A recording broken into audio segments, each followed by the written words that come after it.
The Mayo Experience. That Mayo Experience. That Mayo Experience. That Mayo Experience. Experience. Welcome to the Pat Mayo Experience. Let's dig into some fantasy football today. Jake Ciely from theathletic.com is on the line. We're going to go over the rookies that were drafted to their new teams and maybe even some players who could have moved up or down the board because of draft things that happened or did not happen, because there are some running backs that we thought their teams were going to draft a running back and then they didn't draft a running back, so all of a sudden they're looking pretty good. Not going to lie to you. Remember to smash the like button to the episode and tell me in the comment section who you think that the number one rookie, if you had a dynasty draft right now and it was rookies only or it was a rookie draft, whatever, you know what I'm talking about. Either way, who would be the number one pick in that? That would be the smash the like button and do that. Also review the show 5 stars on the audio podcast. We'll be good to go. Jake, what's up? Not me. I just told, I forget who was asking. Oh, Chris Vaccaro, friend, was asking my friend to help him do a podcast logo. He asked me on Friday at 5 p.m. I forgot.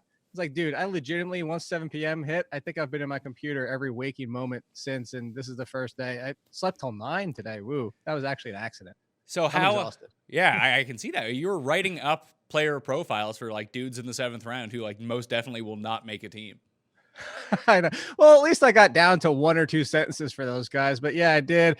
And thanks to Nando that counted it, it was 76. And that wasn't even all the skill players because I didn't even waste my time with a few. There was like a quarterback or a tight end that I was just like, I don't even care at this point because I already moved on to, I went from analyzing every skill pick to updating dynasty rookie rankings to updating next year's 2020 to overall way too early. And then, oh, wait, that's right. I even forgot. See, there you go. I also did draft grades in there for teams for a fantasy spin. So, I mean, I just, I called Zach Moss, Zach Love yesterday. That just tells you how tired I am. See, I enjoy that a lot. We can just start making creative players and maybe they'll be better than the real life version. Who knows? That would be true. I even tagged you because I almost dropped the F-bomb because I had like no filter on a podcast yesterday. I like it. You almost swore. One of these days. Almost. You're going to be dropping I did F-bombs. it one time on your show. One time. I do it like 8 times a show. That's fair. Someday you'll catch up to my pace. But anyway, let's talk about running backs right off the hop. Clyde Edwards-Helaire, yes, ended up being the only running back going in the first round, crushing my under 0.5 running backs bets. I had Antoine Winfield as top safety, and I had under 0.5 running backs, and I was looking for the dream 32nd pick of Antoine Winfield to Kansas City, and then it just blew up in my face. I didn't win either bet, but anyway, is he the number one guy? If you had the number one pick in a rookie redraft or a dynasty draft right now, he would be the pick, right? Yes. 100% for me. And I know some people out there want to talk about Jonathan Taylor or even one of the wide receivers, but the truth is, and we'll talk about other ones, I'm sure, but there's a couple things like Jonathan Taylor, whoever ended up on Kansas City would have been 101. Like it was Taylor, if it was Swift, whoever it might be. Miami was looking, as you mentioned, as one of the other spots of where somebody didn't go of an opportunity, but even there, it's still not Kansas City. And that's the appeal here. I did my projections already in my rankings for next year. I don't have Edwards-Helaire rushing for 1,000 yards. You know who doesn't need to rush for 1,000 yards and still finish as a top 5 running back? Alvin Kamara, Austin Eckler. He doesn't need 250, 260, 270 touches. He doesn't need to rush for 1,000 yards. He's going to score double-digit touchdowns. And he's with Patrick Mahomes and the Chiefs for his entire 5 years of his rookie contract.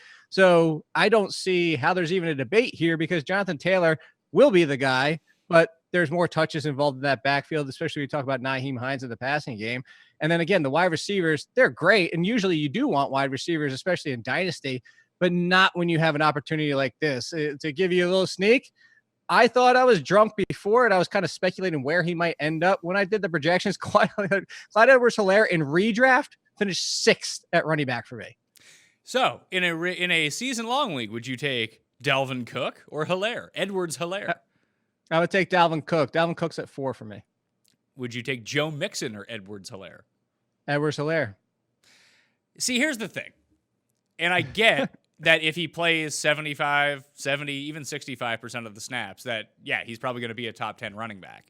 But they still have Damian Williams, and I know they've been trying to push him out the door, but we've seen weirder things happen that maybe it is a split. Like, there's not a 100% chance that he's the guy who plays all of the snaps in the Chiefs' backfield.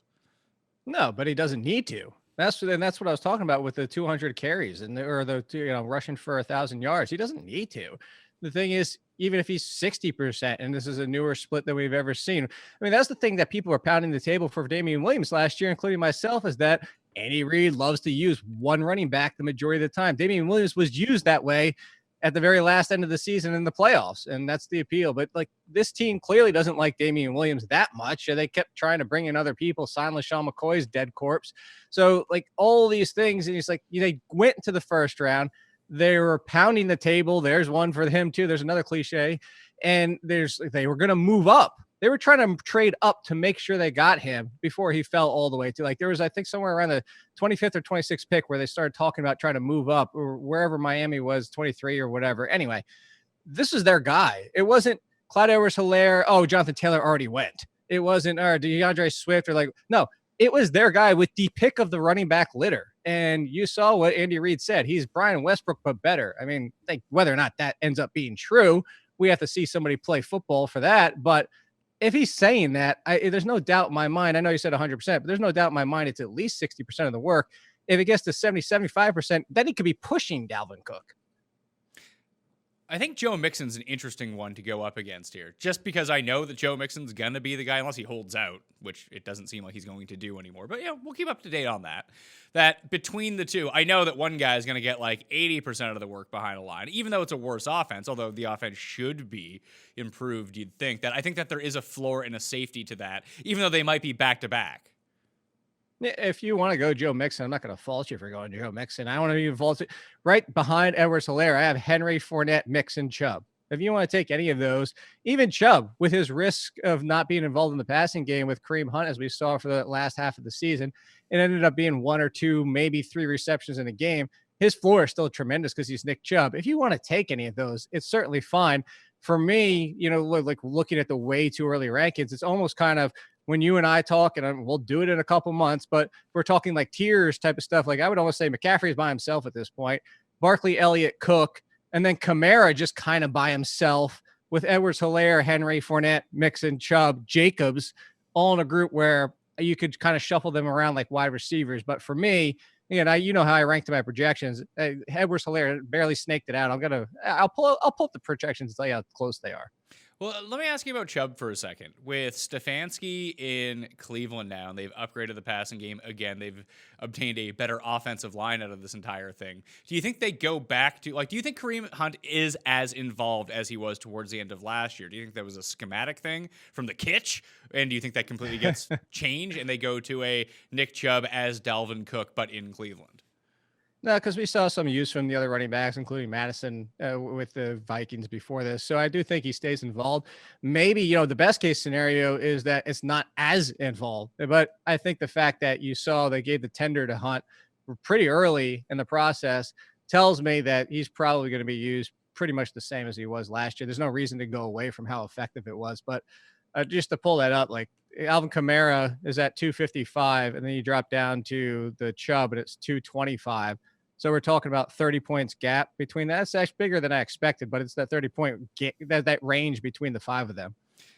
Jonathan Taylor, not Thomas, goes to the Indianapolis Colts. Marlon Mack is still there. Nyheim Hines is still there. What do you make of this situation? Because, drafting a running back in the second round and being like, oh, we have a starter. Maybe this means Marlon Mack gets used in a different way. Like, it would strike me as difficult to believe that all of a sudden Marlon Mack's just not used in this offense anymore. It's not going to be he's not used. It's just he's not going to be used much. You don't move up and go get Jonathan Taylor and take Jonathan Taylor with the draft capital you do, and a running back like Jonathan Taylor not to start him. Like, Jonathan Taylor is the guy. I know all the speak is out there about blah, blah. You don't think that a team might coach speak and coach it up and still whatever to try and trade Marlon Mack? That might be Marlon Mack might not even be on this team. Leonard Fournette, the Jags were trying to trade him. So if Mack is still on this team, well, guess what? He gets his 4 or 5 touches a game, but that should be about it. Because as I mentioned, the biggest concern I have for Taylor not being the one-on-one is Nyheim Hines and Phillip Rivers in that passing game being kind of the poor man's Eckler. But Jonathan Taylor can pass catch, not terrifically. He's definitely not Nyheim Hines. He's definitely not Austin Eckler, but he can. I think that the Colts just might not use him as much to start because they have Hines. And that's where you talk about the workload. But Jonathan Taylor will be the guy. Jonathan Taylor is way too good. He could have been, and I mean, a lot of people did have him as the number 1 running back in this draft class. So the Colts didn't draft him to split 50-50 in that backfield. So you would have him at number 2 amongst rookie running backs. You'd have him ahead of DeAndre Swift, who looks like he's going to push Kerryon Johnson out the door, and Bo Scarborough. Yeah, I mean, that's what we're doing. We're pouring one out for Marlon Mack and Kerryon Johnson. Sorry, guys. And my Deshaun Hamilton love over here. That well, I mean, but sometimes, like, we can even go back to, like, hey, Rashad Penny was drafted in the first round, but then they're playing Chris Carson. Like, there are ways. I know that's a very specific example. Right. But there are ways where this just doesn't work out, especially if we don't get OTAs, we don't get the preseason, and maybe these guys can't ingrain themselves into this offense as quickly as possible. Maybe some of these guys are on the Miles Sanders plan from last year where we don't really see it till like week 10. And that's certainly fine, but not with these guys. So Rashad Penny, if in this draft class, for me, wouldn't even been on tier 2. He would have been on tier 3. Like, that's how good this draft class was. So these 3 guys, and I guess you can include Edwards-Helaire because he went to the Chiefs. He wasn't originally in that tier 1. He was, even I said tier 2 with Edwards-Helaire and Akers. They were kind of tier 1.5 this year. Like a lot of years, they would have been tier 1. But those 3, Swift, Taylor, and Dobbins, who we haven't even talked about yet, these guys are drafted to be the guy. Dobbins is in a completely different situation because of who he's drafted behind, and he's more looking like the Miles Sanders, to bring up your conversation for that.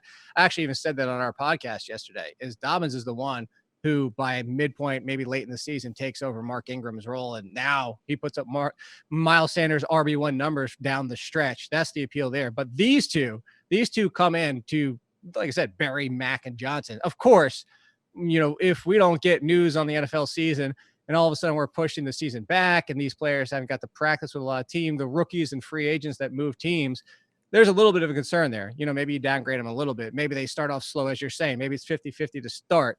But for now, if we're just we have to assume as of today, everything's going to be fine. These guys are being brought in to kick the other people aside because they are that talented. It's not a Rashad Penny situation where it's like, oh, they're as good, maybe slightly better. They are significantly better.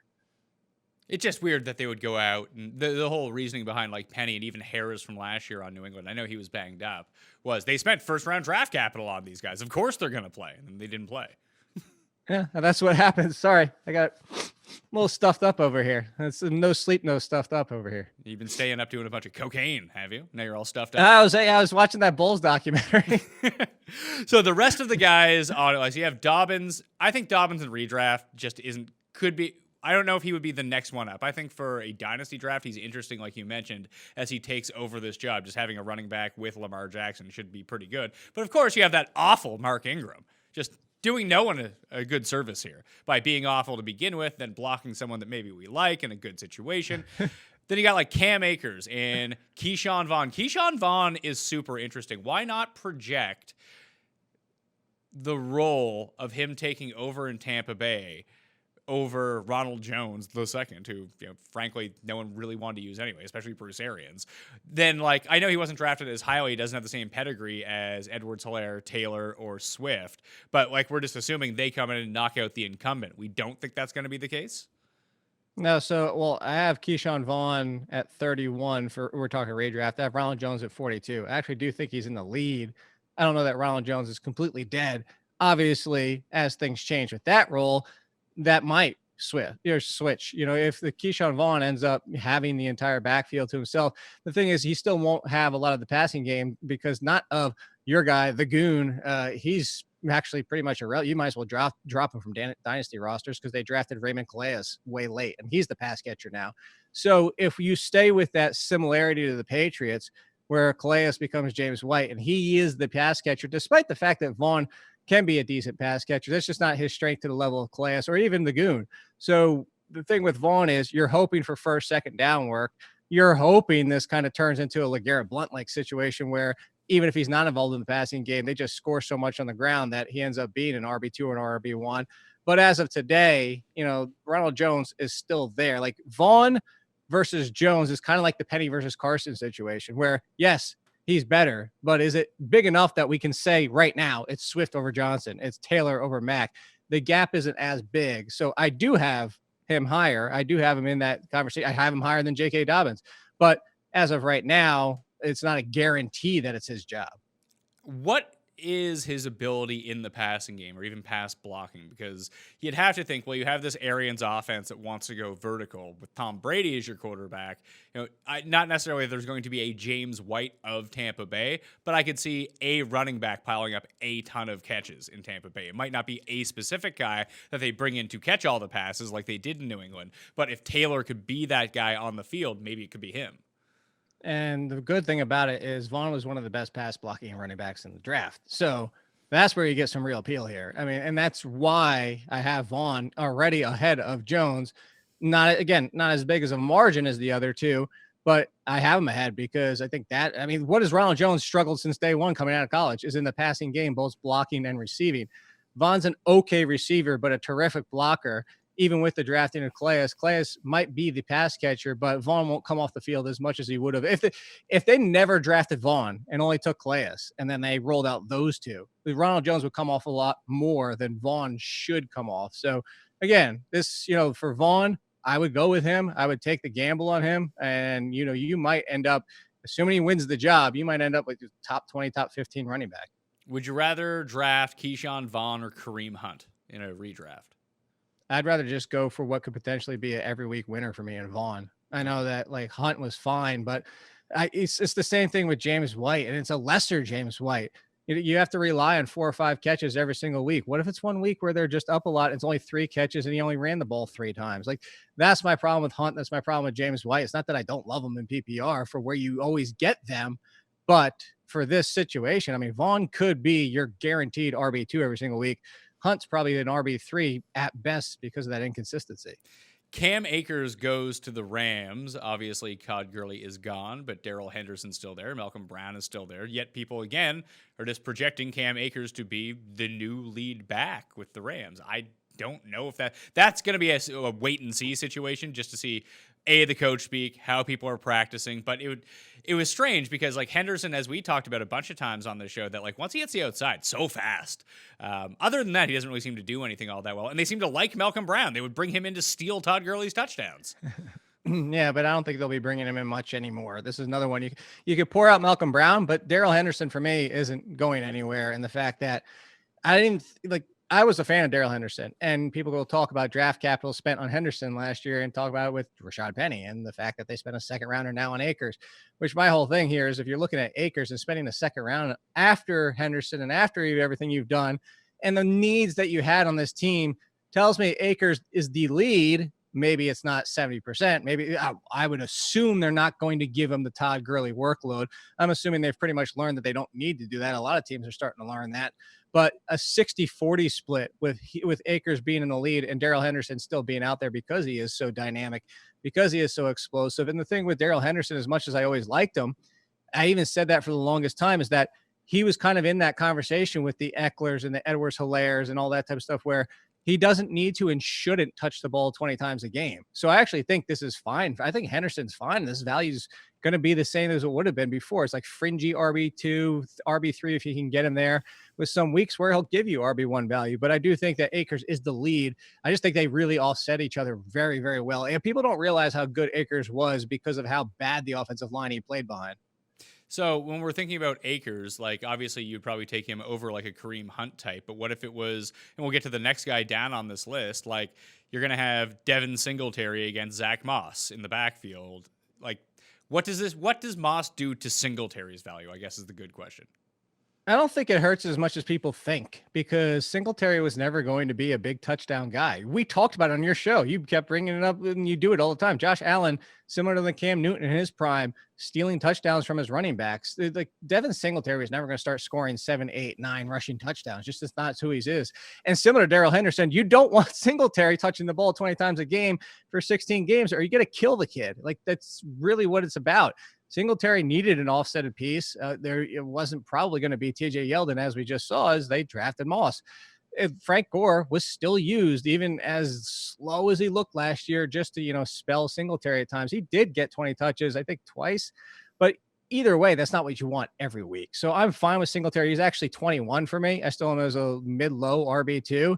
And I think that's where I probably would have had him no matter what, unless they just came out of the draft with absolutely nobody. But I did expect them. I actually thought they might take like a AJ Dillon, and then I would have been a little bit more concerned about his value, maybe knock him down a few more pegs. But I never was going to have him projected for that many touchdowns anyway.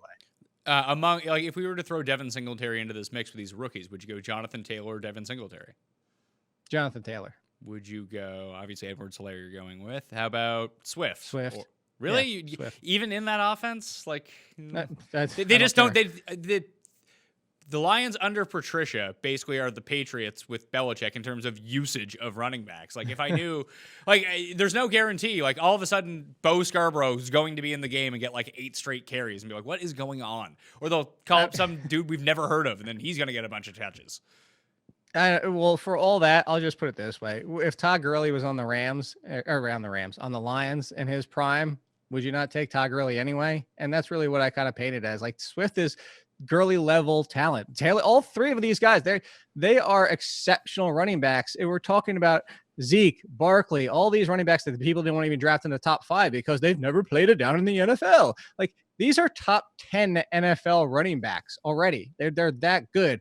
You know, maybe if we actually ran down a list, they might fall to 11, 12, or 13, but they are. Of course, you're right in your concern that Patricia just screws us over. But for me, I'm going to assume that they didn't draft them here. They didn't take them here with the fact that they have still, the draft is over, questionable defensive spots. They needed some offensive line help. They actually addressed that a few times in the draft. They still had question marks, and they still went and got Swift. I think they looked at it as a value of like, oh my God, we have a running back of the future. He shouldn't be there. Thought the Dolphins might take him. We got to take this guy who could be our running back for the next 5 years. So I guess the last guy to really talk about, unless there's extra names that you want to throw in, but we're talking about fantasy players in particular here. But like AJ Dillon, like how does he even fit into this stupid offense now? He is what the Packers have been trying to do with Jamal Williams and Dexter Williams. He's the hammer. He's the, like, my comp for going to the draft was like a slightly smaller Derrick Henry. That's really what he is. He's just all power, all muscle, kind of embraces contact a little too much, which is kind of the downside for him. But where this, I've never been a big Aaron Jones fan, not because of his talent. I've said this time and again, people are probably tired of me saying this, but I love his efficiency. I love how good Aaron Jones is, but he also shouldn't be a 20-touch guy. And the Packers have clearly tried to make that not happen. It's happened, but they've been trying with Jamal Williams and Dexter Williams and other people. Like, they finally got one. I don't see Aaron Jones being in there for a lot of goal line packages. I think that you have, I'll tell you right now, AJ Dillon's only RB40 for me. But I think you have to be concerned about the touchdowns where you already had Aaron Jones touchdown regression coming. Just that fact in and of itself was coming. Then you look at the fact he was kind of Amari Cooper-like with these giant games and then off weeks and mixed in or whatever.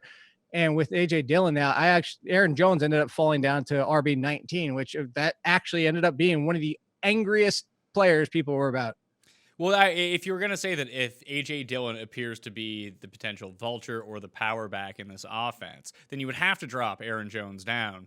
Like, I'm thinking to myself, who would I rather have over Aaron Jones? Well, I'd take Kenyon Drake over him. I would take Edwards-Helaire over him. I'd take Miles Sanders over him. I'd take Gurley over him. Like, I'd take all those guys. Gurley's one spot in front of him. Carson's 2 spots. And that Swift, Sanders, Eckler, Drake, Taylor. And then we're now near the top 10. Well, is there any other rookie that you think we should bring up here as a part of this conversation? Who else have we talked about? Oh, Josh Kelley. Okay, tell me about Josh Kelley. Joshua Kelley is, I always, so it's funny, one of the pastors at my church is Josh Kelley, so I always abbreviate, even though he goes by Joshua Kelley. Like, friend, you hate that show, Joshua. I have a question about pastors. Are they the ones who can marry or not marry? I don't think I think you still have to be ordained to be able to marry. I don't know. I don't get into that politics. I told you I'm non-denominational. Our church doesn't get caught up in the whether you pray to marry or if you speak in tongues or if you do like what, like, it's just. Oh my God. Do people speak in tongues? No, that's what I'm saying. Like, we don't get caught in all that stuff. Like, that's just. Anyway, if you ever want to watch this, Wave Church. Anyway, so not to be confused with The Wave, which people do because that is a gay club in Virginia Beach. So very, very close. Don't go to The Wave. It's Wave Church. Okay, so you might get some people like bombing you on like now that everyone's like at home watching like sermons and everything on like Zoom. Yeah, you might get an unintentional Zoom bomb from The Wave. Yeah, you never know. You can get some like party ravers. You just never know what's going to happen. That's what makes it so great. So Anyway. Josh Kelley to the Joshua. Chargers. Joshua Kelley, sorry, to the Chargers. I mean, they have a bunch of guys anyway. They have the Pope. I think he's still on the team. They have Justin Jackson. They have Eckler. Like, Justin Jackson. Like, this is to take over for Justin Jackson? This is to take over Justin Jackson and more. Jackson's value, he's another one that we pour one out for. But I'm going to say something right after this, too. But Joshua Kelley, he comes in to be Melvin Gordon, but on the flip side now it's not Melvin Gordon 60-40 to Eckler. This is probably more 50-50 and maybe even 60-40 to Eckler's side. This just keeps Eckler. Yeah, I threw his name out. I have him as RB14, but a lot of people want to put Eckler inside the top 10 again after what happened last year. Eckler played half the season with Melvin Gordon, and that second half of the season when Melvin Gordon was close to that 100% game shape, got those few games of rust out of the way, it was his backfield, and Eckler was now down to 3 carries, 8 carries, 4 carries, and then even got some work, that being Melvin Gordon, in the passing game. And I think that second half of the season, with a slight uptick, because now it's Eckler's backfield, is what we're going to see. And that's why I have Eckler at 14. I think that he becomes relevant, that being Joshua Kelley. Joshua Kelley still, though, I still only have his, where is he? I'm looking for him. Now, 34. He's RB 34. He's barely an RB 3, but I think he's going to be more involved than some people assume. All that said, I did want to throw this out because you mentioned it earlier. Again, I mentioned on my podcast, this whole offseason's whack and crazy and nobody knows what's going on. The Eagles keep saying that's why they drafted Hurts, because what if somebody gets corona and then he's quarantined for 4 weeks? All that, you looked at a lot of these teams, and I wouldn't be so quick to, while I said Justin Jackson's, pour one out for him, he's still going to be on the roster. And some of these RB3s, 4s, wide receivers, 5s, 6s, if things keep going like this in America or the world, they might become relevant just because everybody's going to want the roster depth, with the NFL talking about might expand the rosters just to cover for all this. So there might be some people that don't get released because rosters get expanded or people are covering their butts. So we got some good names at the rookie running back position outside of like guys who might actually make a fantasy impact. But is there a chance that DJ Dallas, wiki, ends up taking over for like Chris Carson? No, but there's a good chance he takes over for Rashad Penny. Is there a good chance that he performs the halftime show?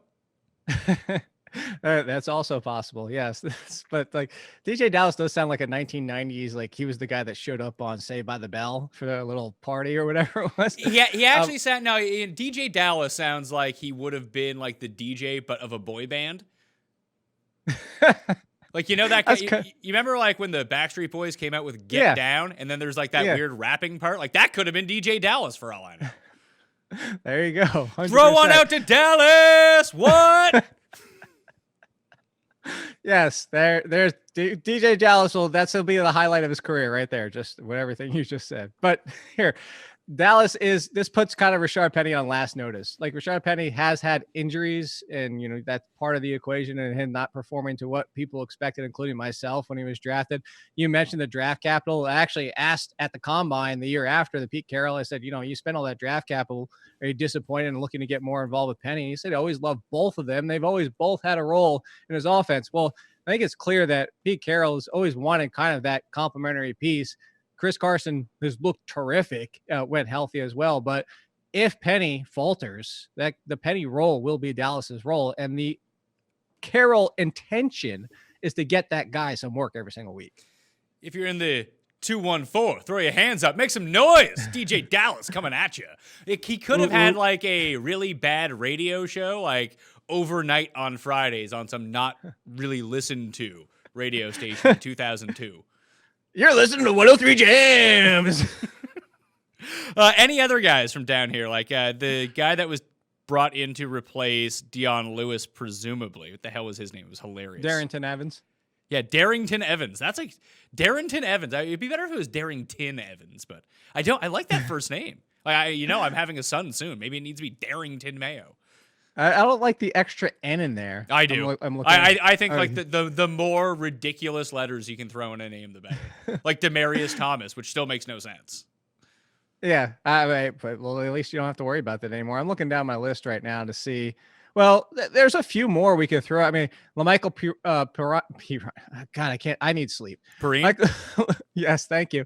Michael Perrine, he's essentially the handcuff to Le'Veon Bell. And if this team starts thinking like, look, they already talked about trying to trade him after they signed him as soon as the Gase showed up. Didn't they bring back Bilal Powell? Bilal Powell doesn't matter. So you say Bilal Powell doesn't matter, but he's on the team and he knows the offense. He'll probably get some on the team and knows the offense. Hey, look, we're going for upside here, and I'm just saying, for all intents and purposes, Paul shouldn't be the handcuff. That's the you told me to go down the list. You're throwing out handcuff opportunities here. Is basically what I'm getting at. Darrington Evans, he's Dion Lewis, which means he has no role, no value, I should say, in fantasy until something happens. Yeah, unless Derrick Henry gets hurt, but I don't even know who else is on the roster at this point beyond this guy. No, well, so that's the point. Eno Benjamin landed with the Cardinals. That a lot of people were surprised he was still in the draft, and he landed in a good spot if anything were to happen there. And I feel like I'm forgetting somebody. Well, the one guy that I wanted to bring up, just knowing how they drafted 2 running backs, Salvin Ahmed and Jamichael Hasty. That's a name, especially because it's JAMYCAL, Jamichael. That's fantastic stuff. But with the way that the Niners use running backs, they ship Breda out of town. Jarek will probably just get hurt before the season starts again. But Jeff Wilson Jr. had fantasy value last year at one point. Yeah, like it's certainly possible. And that offense just, what did we joke about last year? I said, has nobody figured out to stop Shanahan's running game, no matter who's in the backfield? So this definitely looks like it's Mostert's backfield. Tevin Coleman's still there. They did, as you mentioned, they got rid of Breida. So now there's 3 essentially as of right now. The only concern I have with that is, just are they ever going to see the field unless you get multiple injuries? And then even if they do, is it the Jeff Wilson where it's okay, he got 5 touches and just happened to score 2 touchdowns? What else? Anthony McFarland, who I was forgetting, Booger McFarland's son. That's not really his son. Anthony McFarland, he's behind James Conner. Not only is he behind James Conner, and let me clarify this because apparently it needs clarification. I think you understand, Pat. I think all your viewers understand, but just in case, when I said, just in case, don't be surprised if he pushes James Conner. Pushes James Conner doesn't mean he has the job. He doesn't mean he's better than James Conner. For the person that jumped down my throat about that, it's still James Conner's job. James Conner's still the better running back. James Conner's also very injury prone. James Conner's also probably at this point shouldn't be touching the ball 20 times a game, even though the Steelers are one of those teams that usually do that. I kind of think the Steelers might have learned McFarland might have a nice little role each week, let alone the fact that he's now the handcuff behind one of the best opportunities in football when you're talking about being on the Steelers running back. So just a big cross off with Benny Schnell and Jalen Samuels? Well, Jalen Samuels, I wouldn't be surprised if everything goes the NFL way. They might keep him again because of the roster depth concerns right now, but Jalen Samuels might be out of a job, period. Benny Snell, I think, stays latched on similar to these power options, but Benny Snell was never really that good of a running back. He's basically Jordan Howard of a lesser version. I think I told you that on your show last year. I've never been a Benny Snell fan. Well, let's talk about some of the guys that were affected by the draft, by teams not drafting anyone or seeing an opportunity arise for them. You mentioned the San Francisco backfield with Raheem Mostert, Colonel Mostert, but you have Jarek, who's presumably coming back. It doesn't seem like they're cutting him as of right now. And then you have Tevin Coleman sticking around town too, plus Jeff Wilson Jr. Yeah, can't forget that he's there. And Kyle Jurzrick. And they drafted 2 running backs. They like running backs in San Francisco. I worry about drafting Mostert. He feels like someone who's going to have 5 awesome games and then score like 3 points in the rest of the games. I am super concerned as well. Actually, Mostert finished RB24 in my ranks. He's another one people got upset about. Did you not see Mostert? Did you not watch Mostert play? No, I just never tuned in. I actually just kind of pick names out of a hat when I'm doing my rankings, just so you know. So look, my question immediately back is probably the same one you're thinking, Pat. Do you ever trust Shanahan? Ever? No. That's my problem. I don't. And that's the whole point of I can see a world where Mostert finishes as RB13, but he was only playable for 6 games. So it's basically Deshaun Jackson. I could see that world. I could see him in a world where he finishes as RB9 and just blew up almost every single week. I could also see him finishing as RB30 and Tevin Coleman finishing in front of him, or somebody we haven't even considered yet, maybe one of the rookies, Jamichael Hasty. It's the freaking Shanahan offense. Why do people keep doing this every single year? Yeah, and even to look at it, it would be one thing if just look at the playoffs, for example. So the first game they play against the playoffs, they win 27-10. They rout Minnesota in that game, 12 for 58 on the ground, zeros through the air. In the game where he absolutely destroys Green Bay, 220 yards rushing, he ended up with 2 catches for 6 yards. In the game in the Super Bowl when they lost to Kansas City, only 12 carries. He did have a touchdown. That's nice. 1 catch. Like, if he's not scoring touchdowns on the ground, he's kind of useless. And that's the concern, especially with how many people play half and full point PPR as well. It's kind of the reverse concern of James White. There's 0 touches on the flip side of the ball. It's the non-dominant hand, so to speak. So where he's not being involved in the passing game, it's Derrick Henry. Like, if something's going wrong in the game, you don't have that safety net. You don't have that. Okay, yes and no. The one thing about Derrick Henry is he doesn't even come off the field. Like, there's no chance. I know. There's no chance, but there's no chance that he gets 12 carries in a game. I would say his comp is Aaron Jones. Like, if you want to draft one of those 2 guys, flip a coin and figure out which one it is. Well, yeah, but see, Aaron Jones is going to be involved in the passing game. I was trying to think of somebody who just never catches the ball. That was like, of course, Derrick Henry. I almost threw out Nick Chubb's name, but I thought people would react the same way you just did. I was just talking about somebody who's not catching the ball. So okay, that's you hit on it earlier. Then it's LeGarrette Blount when he was in New England. There you go. Like, he's going to have games where he gets 26 carries, and there's going to be other games where he gets 4 and 0 catches. Yeah. Yeah. So 100%. I'm not saying draft him or don't draft him. Just know what you're getting when you buy him. Yeah, so after 2 weeks, if he's no good, you're like, oh my God, I need to cut Colonel Mostert. You probably don't. This is what you signed up for. Or you could do that kind of the similar strategy from last year with Miles Sanders. Let somebody else draft and get frustrated and give him away for nothing, and then watch him dominate for 8 weeks. Like, I would still rather have Mostert than like Melvin Gordon, who I just don't think is good. It's funny you say that. They're actually 2 spots apart. I have Melvin Gordon in front of him. Quick fun fact about Melvin Gordon. He's not any good. I think he's better than people want to give him credit for. People love to hate on Melvin Gordon. He's the fantasy industry's Mark Ingram for you. People just love to hate him. I guess so, but like, I worry about his fantasy value when he's not getting blood dumps from Rivers like 24/7. I don't think it's that bad. I think that you're looking at the fact that people forget Melvin Gordon and his great performances until he basically got hurt and then held out. Yeah, then held out. Guy's always hurt, always holding out. He was RB. Can't trust him. Can't trust him. I gotta look to double check. I think 9. He was RB 8, 9, or 10. I think once he started that run for the last 8 games, like in fantasy. He's fine. You trust me. Marlon Gordon's still good. And that's with Austin Eckler being like, I think he was RB 11 at that point. Or maybe I'm flipping the 2. But basically, essentially, once he was dominating again, they were both RB1s the rest of the season. Let's stop hating on Melvin Gordon. You have fun with him in Denver. Guy's going to be terrible. I will. Guy's going to be absolutely awesome. That offense is either going to be so damn fun or John Elway and Drew Lock are together looking for jobs next year. Yeah, it's either awesome or it's how Cleveland offense actually was last year versus what we thought it was going to be. It's one of the two. Yeah, 100%. Miami running back situation. That's where Breda ends up going from San Francisco. Jordan Howard is there. Our Laird and Savior is still currently on the team. I would wager that even though they traded for Breda, Jordan Howard's the guy getting the ball first. I don't know how it goes after that, but it's just Jordan Howard. This is what he does. No, and I agree with you, and I have them actually. So Jordan Howard's only 4 spots in front of Breda, just because I actually think that until hurt, Breda is involved quite a bit. They're both in the 30s for me, and I would take Howard before him, but I think Breda is going to be all pass catching work and should be, because we've seen Jordan Howard. Like he's somebody else that got way too much hate, especially it's similar like Eric Ebron. The hands weren't as bad as people made him out to be. They just always happened in the worst times. And it's always on camera for like the highlight of the game on the Red Zone channel just happened to be on. It's like every time they drop the ball, it just happened to be the worst possible situation. Their hands aren't as bad as people make them out to be. It's still not Breda. It's still not Breda in the passing game. I think this might just be a 50-50 split in the backfield. Although if you want to include Laird, maybe it's 50, 45, and 5, and then 5 to Laird.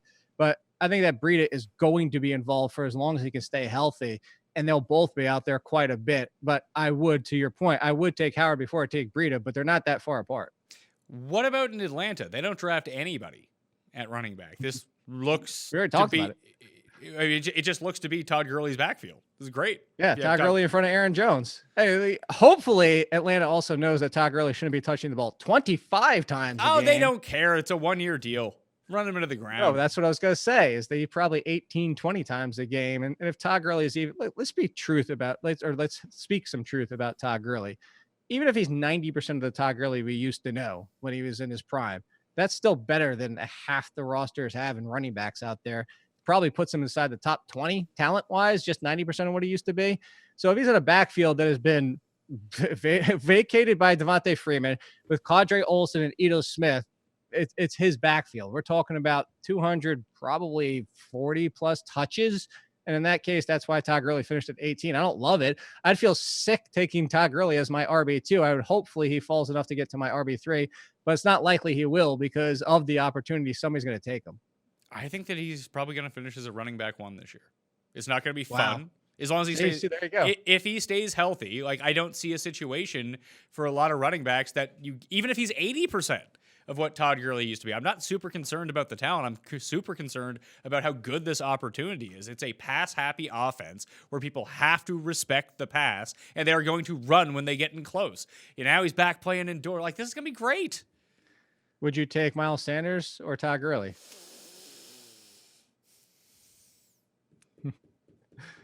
I got to think about that. I haven't done my rankings yet, Jake. That's going to be a very tough one, though. I would lean Gurley because he could score 20 touchdowns, but Sanders is probably going to be better. Like, if it goes bad for Gurley, it's going to go really bad. And then he's a colossal bust. I don't see Sanders bust. I just don't see him. I don't see Miles Sanders flaming out here. But like, just because Miles Sanders had a nice run towards the end of the season, a lot of the same things people are saying about Tevin Coleman, or not Tevin Coleman, sorry, Colonel Mostert, that look how great he was at the end of the season. You could point to, hey, look how great Miles Sanders was at the end of the season. But we know that Doug Peterson so rarely gives one guy the ball over and over and over. Oh, that 100%. What if it's Boston Scott time? What if I was gonna say, what if it's what if Jalen Hurts is like going to be a Taysom Hill type player and he starts taking touches away from these guys? Nah, Taysom Hill didn't run the ball that much. It was but he got the ball on plays where it presumably could. No, that's the concern. That's the concern, is that the freaking Eagles are basically running 4 verts every single week because they drafted 18 deep threats to this. Somebody's not making the team. Either Alshon Jeffrey isn't okay, Deshaun Jackson isn't okay. No, both of them aren't. Something's going on because they just drafted tons of deep threats and they drafted a lot of opportunity here and they already had on this roster. I don't think this team throws away Arcega-Whiteside after one season. Similarly to the Patriots aren't kicking away N'Keal Harry because he bombed as I almost said a freshman, as a rookie. So all that being said is I understand what you're saying about Miles Sanders, but at least it's only Boston Scott now. And I think that you're right. I mean, I've been somebody that's said that very stat about 60% of the touches rarely happens under Doug Peterson, but 55 to 60% week in and week out at this point, as the roster is constructed today, makes me feel good at Miles Sanders. I can see your point, but that's why I threw him out, because basically at 15, I have Sanders, Eckler, Drake, Taylor, Jacobs, Chubb, and now we're inside the top 10 with Chubb. I don't see how you put Gurley in front of any of those guys. I could see you putting him ahead of Chubb. I really need to break down this entire Chubb situation. Like he will have because of the split, presumably with Hunt. If that continues, like that's really going to take away from his fantasy value. It's not as bad as you think it was. Even if you take all of those games, he's still an RB1. Like from week 10 on last year, I can't imagine he was an RB1. Yeah, I'll check while we're looking. This is weeks 10 to 16. Where did he rank amongst running backs? I'm gonna pull it up for you. Just give me a second. Research. I gotta do by the week. So here we go. Week 10, not 17. So we just want 16, correct? Yes. Yeah. At RB. Yeah. And he was, hold on, let me go to PPR. He was RB 13 PPR, RB 10 standard, RB 11 half point PPR. Okay, so it wasn't as bad as I thought it was. So that's good to know. Nick? Mm-hmm. Right there. Actually, and there's your answer, by the way, to go. Austin Eckler was at 13. Melvin Gordon was at 9. Yeah, Melvin Gordon sucks, though. He's not on the Chargers anymore. Well, then, if you chop the weeks up differently, I can actually push Melvin Gordon down to make you feel better. So now, yes, that would be preferable. Use the weeks that he didn't play, please. No. I added one more week for where before he really got rolling, and now he's down by 15, and Austin Eckler's up by 12. So there you go. Feel better? Yeah, a little bit. So yeah, I'm just looking right now. So the Chubb thing is interesting. I can't believe he still finished that highly. What, did he have a? He was back to back with Alvin Kamara down that stretch. They were like side by side. But Kamara got all of his scoring done like the last 3 weeks of the season when he finally scoring touchdowns again. Which is almost worse if you want it. He's Chubb's 1 spot in front of Eckler, 2 spots in front of Mostert, and then at 10 Sanders. Oh, here's one for yours. Todd Gurley was number 9. It's a volume play. That's why. Like as long as he gets the goal line opportunities, he's going to be fine. And like why I would think like Gurley versus someone like Chubb, where the split could be something. And if you think that Cleveland's going to be better, maybe this is a relevant type of argument, but you would have Chubb getting 65% of the overall workload. We know none of that's really going to come through the air. Over those final few weeks, 0, 3, 1, 1, 3, 0 in terms of receptions when Hunt came back. So they're using Hunt in the passing game, or at least they did. And this is just thinking that they tried to stick with the same sort of offense that they did last year. And then he gets all of the goal line work. Yes, talent-wise right now, he is better than Todd Gurley. He's going to break off longer runs, score longer touchdowns. He's going to look better on the field. But if Gurley is playing 80+% of the snaps and getting all the goal line work, and presumably piling up, like 2-3 catches a game? Like, that's not a lot if you're a guy who's on the field that much. Like, fantasy points just flow through that type of situation. It's a lot like Chris Carson was at the beginning of last year. No, hey, look, I'm not disagreeing with anything you say. For me personally, we discussed, which way we go. I pulled it up while you were talking, and I have Chubb at 224. I have Todd Gurley at 204. So it's a 20-point gap, which, I mean, divide that across 16 games, point and a half a game. So if you want to make that case, I'm not going to argue too much against you. It's a bigger gap than you would have because I have Chubb at 10 and Todd Gurley down at 18.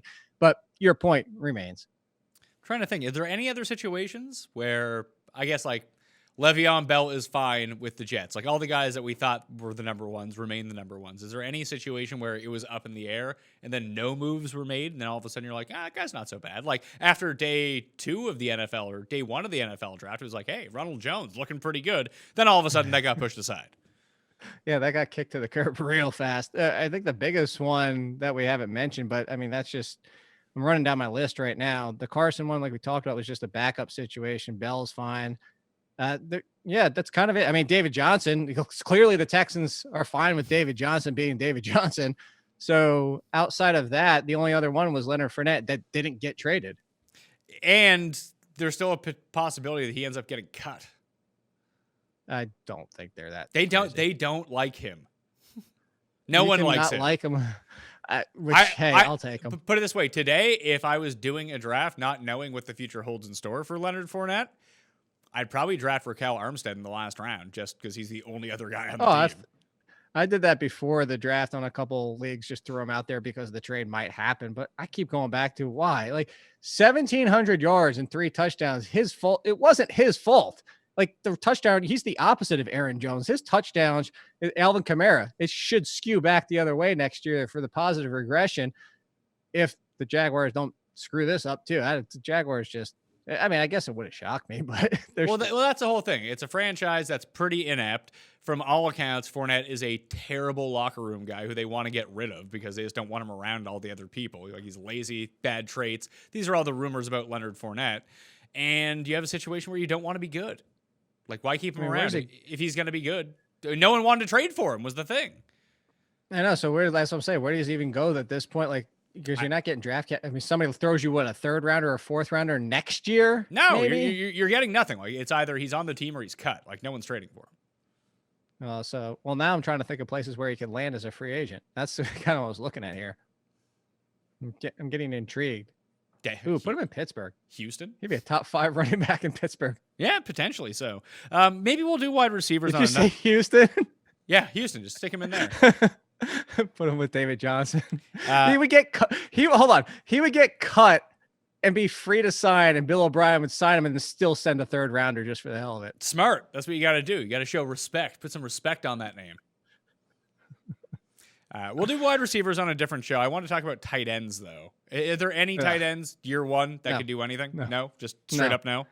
This tight end class was disgusting. I said that I didn't have any in the tight end 1 conversation. Look, Cole Kmet for the opportunity to land in next year, could get into the tight end one fantasy conversation. He's that good. The biggest problem with Kmet, he's not good as a blocker, and he struggles to release from the line. Two things which can be improved in the NFL level, but that's the thing. He's not starting this year, not seeing a lot of snaps. We know how hard it is for tight ends to put it this way. Hawkinson and Fant were tier 1 last year, and they would be tier 1 this year, and they'd be tier 1 next year. They're that good.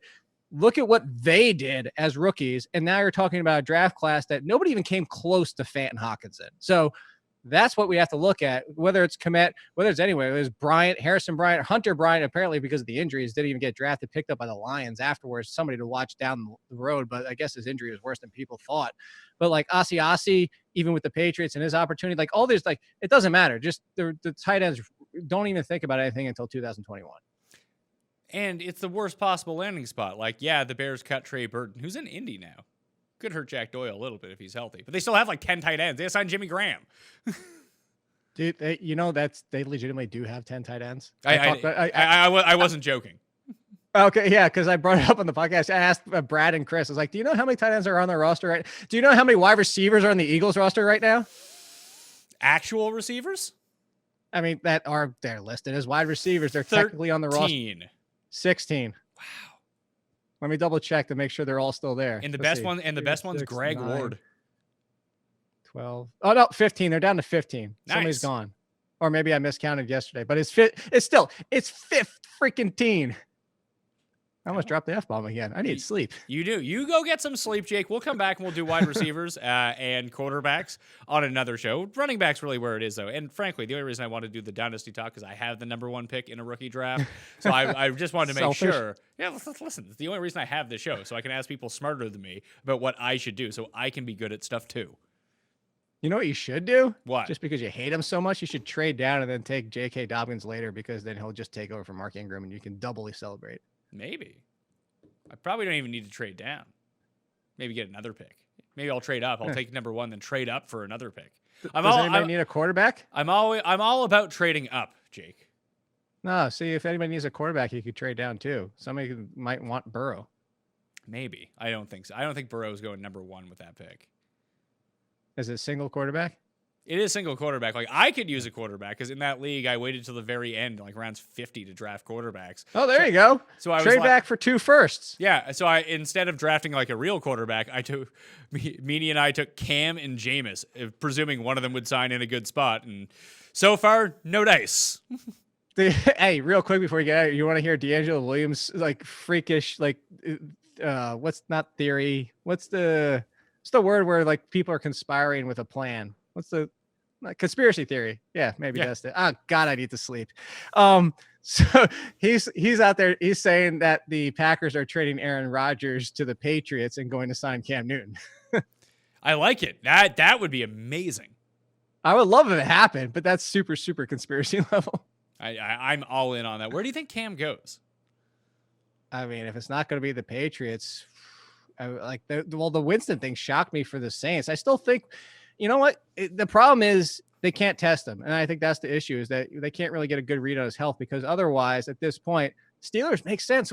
I keep going back to the Steelers because we don't know. They don't know. Is Ben Roethlisberger going to be 100%? And I know that Cam Newton's kind of doubling down on injury-prone quarterbacks at this point. But why wouldn't you bring somebody to that? And in case Ben gets hurt again, I thought that was a great spot for Jameis Winston instead of turning to Mason Rudolph again. Yeah, I don't quite understand. I think that would be, if he's going to take a backup job, that's probably the backup job to take. But you have to think that Cam wants to be a starter. But where's it going to start? That leaves New England and Jacksonville. That's about it, and that's the problem. And I don't think the Patriots have made it clear that they don't want him. They also have no cap room. Yeah, that's part of it too. The Jaguars, they're going ahead with Gardner Minshew, and I actually can't even really fault them for that. So now you're down to that, and that maybe Atlanta back up Matt Ryan. He's like 75 years old at this point. How old is Matt Ryan? I'm curious. I think he's like 33 or 34. I think it's not that old. He's 34. He is 34. Oh wow, Matt Ryan and I are like almost exactly the same age. Wow, he looks so much better than I do. I have a better hairline though. For jokes aside, for the whole, again, going back to the Eagles about worrying about backups and all that type of stuff, And why not Houston and back up Deshaun Watson? Like, I mean, there's a lot of situations where Cam Newton, put it this way, Cam Newton is better than all of the backups. And then a handful of real NFL quarterbacks, actually probably half the league. I mean, he's better than Kirk Cousins. Again, assuming he's healthy. He's better than Derek Carr. He's better than Jared Goff. He's better than Daniel Jones. He's easily still a top 15 quarterback. He should have a job somewhere, even if he's 90, like kind of the Todd Gurley situation, even if he's 90% of what he used to be. Yeah, he's better than Carolina's starter. Well, Carolina's tanking without tanking. Yeah, I mean, Washington, I guess, is still technically on the board. They didn't draft a quarterback. Nah, they're going ahead with Dwayne Haskins, as they should. Don't stunt his growth. Don't dick him around like that. Yeah, but like if Cam's not hurt, Cam's what, 30? You can get like 5 years out of Cam, who's great. You can, but Dwayne Haskins could also be great without the injury history and out the, that situation. Oh, we're not just writing him off? Who, Dwayne? Oh, yeah. We're writing off Harry, Arcega-Whiteside, Haskins. Who else could we write off from the rookie class because it's only been 1 year? There's a couple, I'm sure. Yeah, but the worst thing that could happen for Dwayne Haskins right now is go full Goff, be like pretty good a year or two, and everyone's like, he's awesome. And then like they sign him to a huge extension. It's like, oh no, he's not good. I thought you said pure goth at first. Maybe he wants to go goth as well. He'll start like smoking in the corner behind a locker. With the kids from South Park. Exactly. All right, Jake Ciely, what do you got coming out at theathletic.com? Sleep. Today we're doing our way too early mock draft, 6 rounds. We're all drafting 2 teams. We're going to have it on Zoom like this. We're going to actually have video on the site, an article.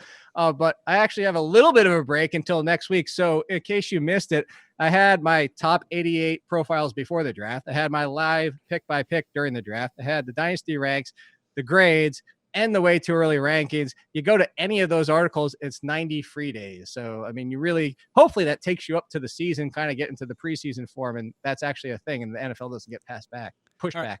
God, I'm tired. Yeah, you get some sleep. We'll reconvene either later in the week or early next week, and we'll talk about the wide receiver class of rookies and the quarterbacks for both redraft and dynasty purposes for the 2020 fantasy football season, presuming that happens. We're going to talk about it anyway. It really doesn't matter if it happens or not, because we're still going to be doing the shows. But I'm Pat Mayo. You can follow me at ThePME, Twitter, Facebook, Instagram. Remember to sub to the Pat Mayo Experience audio podcast and rate it 5 stars, something you enjoy about the Pat Mayo Experience. Remember to smash the like button and tell me who would be your number 1 overall pick in a rookie draft this season for fantasy football. Thank you all for watching. Pat Mayo. I'll see you next time. Pat Mayo Experience! Experience!